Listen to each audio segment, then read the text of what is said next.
le responsable doit être irréprochable. Les diacres doivent garder le mystère de la foi dans une conscience pure. C'est tiré de la première lettre de Paul à Timothée au chapitre 3, versets 1 à 13.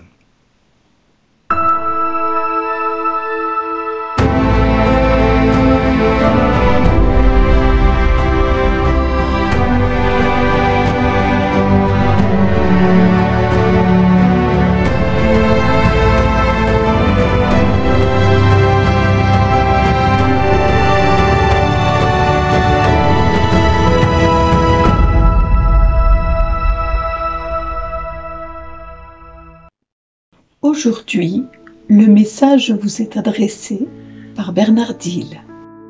Bonjour les amis. Est-ce que vous aspirez à devenir un jour à la tête d'un groupe de prière, à la tête d'une communauté chrétienne? Avez-vous aspiré à de grandes choses, c'est-à-dire à guérir les malades, à chasser les démons, à purifier les lépreux? Avez-vous aspiré un jour à être témoin du Christ? Et si c'est le cas, le fait d'aspirer à toutes ces merveilleuses choses, est-ce que vous avez mesuré le poids de ce que cela représente comme investissement personnel, comme engagement quotidien? Est-ce que vous avez mesuré peut-être le poids et le prix qu'il faut payer pour assumer une fonction ou une mission dans l'Église? Si je vous pose ces questions, c'est parce que tout simplement, j'entends beaucoup de personnes me dire « Oh, moi j'aimerais annoncer l'Évangile, j'aimerais pouvoir témoigner partout. » D'accord, ok, pas de problème, tu veux faire cela, Dieu va t'aider à faire cela. Mais est-ce que tu es prêt à payer le prix que cela représente? Le premier des prix qu'il va falloir assumer, c'est que Dieu va passer au crible ta vie. Il va te passer au crible, c'est-à-dire au tamis le plus fin qui puisse exister pour que rien de ce qui est du monde et du vieil homme ou de la vieille femme ne demeure dans ta vie. Et il va épurer dans ta vie tout ce qui s'oppose à la gloire de Dieu. Parce qu'il n'est pas question pour lui que tu serves le royaume de Dieu en étant un homme aux pensées mauvaises, aux conduites impures, aux conduites cupides.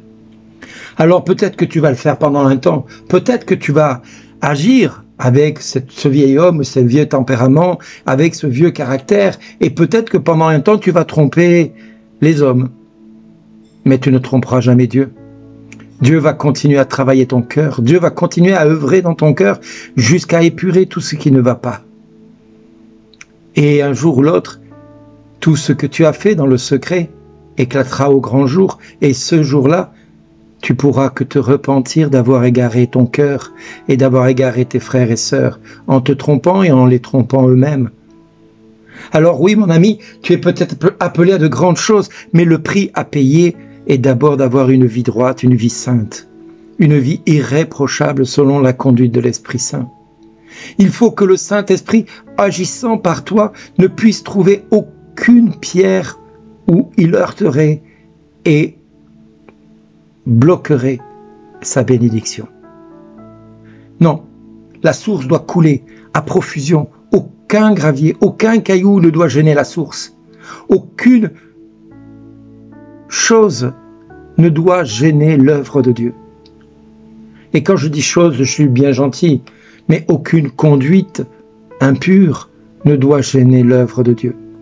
Alors, pendant quelque temps, tu vas peut-être agir.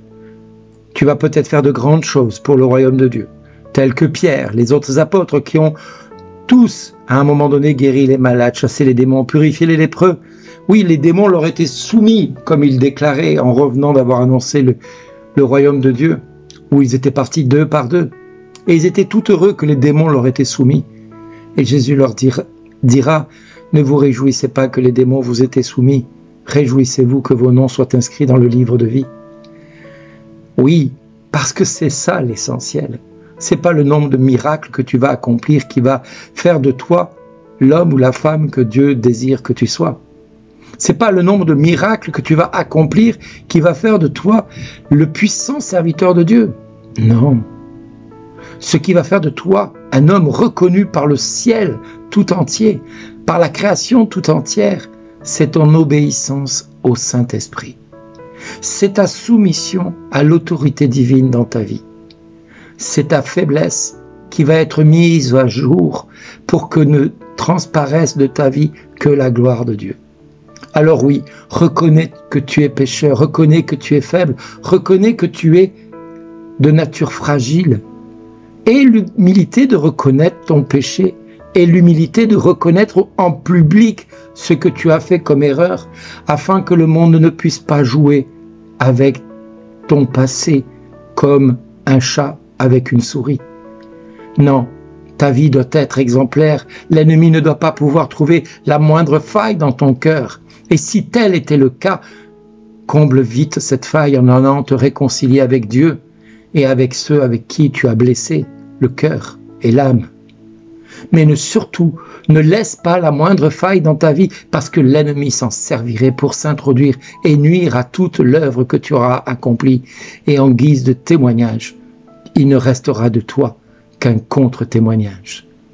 Alors mon ami, si tu aspires à de grandes choses pour Dieu, commence déjà par demander à Dieu d'épurer en toi tout ce qui n'est pas pour sa gloire. Demande à Dieu de chasser de ta vie tout ce qui s'oppose à sa gloire.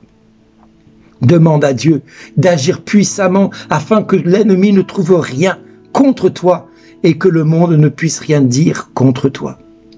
Ainsi, tu pourras servir le Christ, la tête haute, fier de pouvoir être à son service.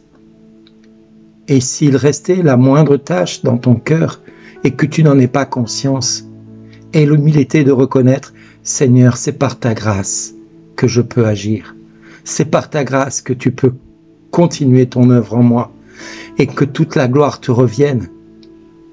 Et si tu agis ainsi, et si tu pries ainsi, et si tu demandes à Dieu d'agir par toi pour être, ne serait-ce que quelques secondes, le tuyau par lequel la grâce va passer, alors Dieu pourra dire à toute la création, regardez ce fils, regardez cette fille, comme ils m'ont été fidèles, comme ils m'ont servi.